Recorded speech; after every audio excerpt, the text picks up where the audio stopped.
La question est importante pour les républicains et pour les démocrates. Vice-président Harris, le président Biden vous a donné la mission d'examiner les racines de l'immigration de l'Amérique du Sud. Nous avons atteint des chiffres sans précédent pendant la dernière administration.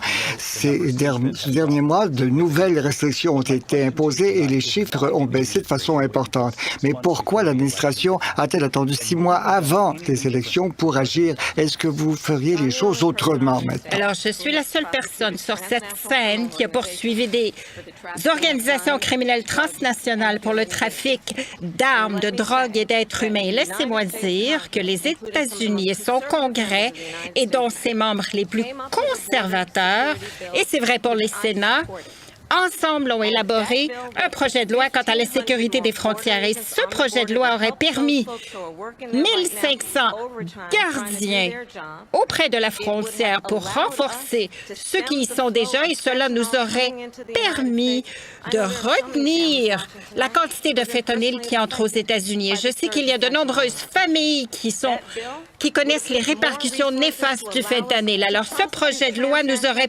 permis d'avoir des ressources pour pouvoir poursuivre les organisations transnationales. Mais qu'est-ce qui s'est passé avec ce projet de loi? Donald Trump a pris le téléphone, il a téléphoné à ses potes au Congrès et il leur a dit « Tuez le projet de loi ». Pourquoi? Parce qu'il n'était pas intéressé à arranger ce problème alors qu'il aurait dû l'être. Et c'est un moment où ce pays a besoin d'un leader qui travaille envers les solutions, qui aborde les problèmes actuels. Mais l'ancien président, c'est quelqu'un qui préfère maintenir certains problèmes plutôt que de leur trouver des solutions. Alors, il va parler d'immigration ce soir, même quand ce n'est même pas la question. Et je vais faire quelque chose d'inhabituel. Je vais vous inviter d'aller voir un rallye de Donald Trump. C'est vraiment intéressant d'y participer. On parle de personnages fictifs comme Hannibal Lecter. Il va parler de moulins à vent qui causent le cancer. Et puis, vous allez constater que les gens quittent ces rallyes tôt dans le processus parce qu'ils n'ont plus envie d'écouter. Et puis, vous ne l'entendrez pas parler de vos besoins, de vos rêves et de vos désirs. Et je pense que les Américains méritent un président où les Américains tiennent en premier. Merci, et c'est ma promesse. J'aimerais avoir votre réponse, mais j'aimerais vous demander pourquoi avez-vous essayé de stopper ce projet de loi qui aurait mis de nombreux agents à la frontière? Elle a dit que les gens commencent à quitter. Les gens ne vont pas à ces rallyes à elle. Il n'y a aucune raison d'y aller. Et les gens qui y vont, elle les fait entrer en autobus plein. Elle les paye pour y être. Et elle les montre dans un... Les gens ne quittent pas mes rallyes. On a les rallyes les plus grands, les rassemblements les plus abondants dans l'histoire de la politique parce que les gens veulent reprendre leur pays. Notre pays est en train de se perdre. On est en train d'échouer et c'est arrivé à 3 ans et demi. Et ce qui se passe maintenant, on va arriver à la 3e guerre mondiale pour aborder notre sujet. Ce qu'ils ont fait à notre pays en permettant à ces millions de clandestins d'entrer chez nous. Regardez ce qui arrive aux villes un peu partout. Et beaucoup de villes ne veulent pas en parler. Pas seulement Aurora et Springfield. Beaucoup de villes n'en parlent pas parce qu'ils sont vraiment embarrassés par la chose. À Springfield, ils sont en train de manger les chiens. Les gens qui arrivent mangent les chats. Ils mangent les animaux domestiques des gens qui vivent là. Et voilà ce qui se passe dans notre pays. Et c'est vraiment une honte. Maintenant, pour ce qui est des assemblées politiques, la raison pour laquelle ils se rendent, c'est qu'ils aiment ce que je dis. Ils veulent reprendre leur pays. Ils veulent redonner à l'Amérique sa grandeur. Redonner à l'Amérique sa grandeur, c'est une phrase très simple. Elle est en train de détruire le pays. Et si elle devient présidente, le pays n'a aucune chance de réussir. Non seulement de réussir, mais on va finir être le Venezuela sur des stéroïdes. J'aimerais clarifier que vous avez parlé de Springfield en Ohio et ABC News a rencontré le gérant de la ville et il a dit qu'il n'y a aucune preuve qui indique que des animaux domestiques aient été victimes de violences dans la communauté des immigrants. Non, j'aimerais préciser que... Les gens le disent à la télé, que mon chien a été emporté puis mangé. Alors peut-être c'est important de le dire. Peut-être le directeur de la ville va certainement le nier parce que ça paraît mal. L'opinion du gérant de la ville. Les gens, les immigrants ont commencé à manger les animaux de compagnie des gens de Springfield. Il n'y a aucune preuve de cela. N'est-on pas en présence d'un personnage extrême? C'est une des raisons, je pense, que dans cette élection, j'ai en fait l'appui de 200 républicains qui, formellement, ont travaillé avec Mitt Romney, le président Bush et John McCain, et j'ai aussi l'appui de Dick Cheney, ancien vice-président et membre du Congrès, Liz Cheney. Et si vous voulez réellement savoir qui est l'ancien président des États-Unis, s'il ne l'a pas déjà démontré, bien écoutez, demandez aux personnes qui ont travaillé avec lui. Son ancien chef de cabinet, un général 4 étoiles, dit qu'il n'a pas de respect pour la Constitution. Un autre de ses collègues a dit qu'il est dangereux et qu'il n'est pas à la hauteur. Le secrétaire de la Défense a dit que l'on ne pourrait pas survivre un autre mandat Trump. Et lorsque nous écoutons ce genre de rhétorique, alors que les questions qui affectent les Américains ne sont pas abordées, je pense que le choix est clair. Président Trump, je vous donne 2 minutes pour répliquer. Merci. Quand j'entends cela, écoutez, moi je suis une personne différente. Moi j'ai congédié la plupart de ces personnes de façon peut-être un peu précipitée, mais eux n'ont jamais congédié personne. Personne qui avait le problème avec les 13 militaires qui ont été tués lors de la sortie d'Afghanistan. Moi j'ai rencontré les parents, les familles. Ils auraient dû congédier tous ces généraux, tous ces hauts gradés parce que c'était une des situations les plus mal gérées qu'on connaisse. Alors, quand quelqu'un fait un travail mauvais, moi, je l'ai congédie. Et regardez quelqu'un comme Esper. Il ne faisait pas le travail nécessaire. Alors, je l'ai congédié. Ensuite, il écrive un livre. Mais eux ont tellement mal géré ça et ils ne congédient jamais personne. Regardez l'économie, regardez l'inflation. Ils n'ont congédié personne, aucun économiste. C'est toujours le même personnel. Ça, c'est une bonne façon de ne pas avoir de livre écrit sur vous. Mais pour terminer, moi, j'ai eu plus de votes que tout républicain dans l'histoire. Et ça, de loin. En fait, j'ai eu plus de votes que tout président en poste dans l'histoire. Et cela, de loin. J'aimerais continuer sur l'immigration. Revenons donc sur la proposition de déporter.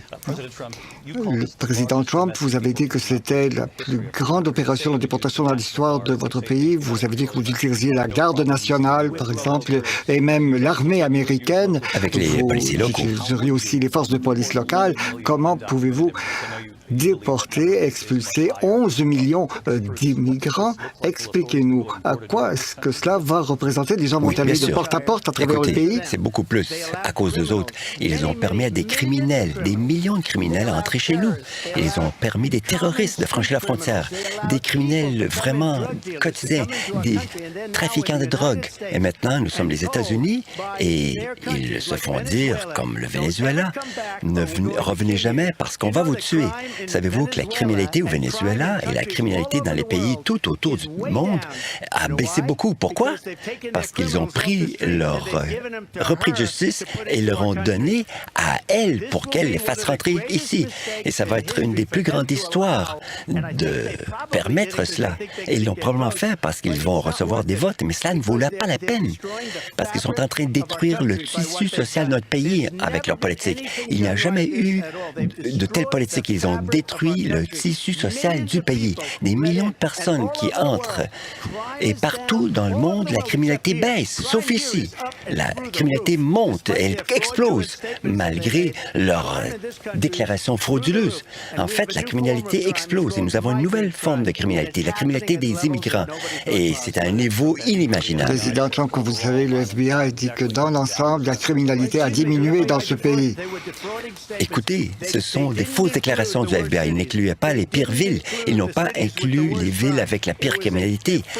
C'était une fraude, tout comme leur chiffre de 818 000 emplois qu'ils ont été en train de créer. C'est une fraude, c'est faux. Je pense que c'est très riche que ces commentaires venant de quelqu'un qui a été condamné pour des crimes de sécurité nationale, des crimes économiques, des crimes d'ingérence au niveau des élections et responsable d'agression sexuelle.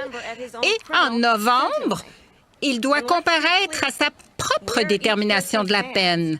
Alors, soyons clairs. Lorsqu'on pense à ce qui est important par rapport à l'état de droit et pour le respect de l'ordre, ben écoutez, M. Trump a demandé à ce qu'on diminue le financement des agences des forces de l'ordre, justement après qu'il ait été mis en accusation par rapport à 34 chefs d'accusation. C'est important aujourd'hui de tourner la page, d'avancer, qu'on passe à autre chose que cette vieille rhétorique usée.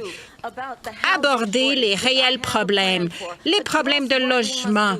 J'ai un plan pour cela. Comment appuyons-nous nos PME? Comment diminuons-nous la facture de l'épicerie? Et franchement, les Américains sont fatigués de ces vieilles tactiques. Merci, Madame la vice-présidente. Excusez-moi. Dans chacun de ces cas, ça a été parti par eux contre leurs adversaires politiques. Et moi, je suis en train de gagner. Et je vais gagner les autres en appel. Et vous avez vu la décision toute récente de la Cour suprême. Je suis en train de gagner la plupart des causes. Mais ça, c'est l'instrumentalisation du système judiciaire. Ils ont instrumentalisé le ministère de la Justice. Chacune de ces causes, chacun de ces procès, que ce soit Fani Willis à Atlanta ou le procureur général de New York et le procureur du district de New York, ils ont dit c'est un criminel. C'est eux qui ont provoqué ces poursuites. En fait, Joe Biden a été reconnu coupable dans les documents. Est-ce qui est arrivé avec mes documents? Ils ont dit ça, c'est le plus difficile de tous. Mais non, c'était une victoire totale il y a 2 mois. Ça a été complètement annulé. C'est l'instrumentalisation du système judiciaire. C'est du jamais vu. Ils s'en ont servi pour essayer de gagner des élections. Et ce sont tous des procès faux, des faux procès. Une réponse rapide, Madame la vice-présidente, sur cette utilisation du ministère de la Justice.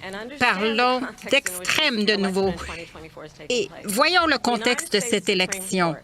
La Cour suprême des États-Unis récemment a ordonné que l'ancien président serait immunisé de toute inconduite s'il revenait à la Maison-Blanche. Comprenez que c'est quelqu'un qui a dit ouvertement qu'il mettrait fin, et je le cite, « mettre fin à la Constitution des États-Unis », qu'il militariserait le département de justice, c'est-à-dire qu'il lui donnerait le pouvoir d'aller contre ses ennemis. C'est quelqu'un qui a dédaigné les membres des forces militaires. Alors comprenez, qu'est-ce que ça voudrait dire de revoir M. Trump comme président sans garde-fou?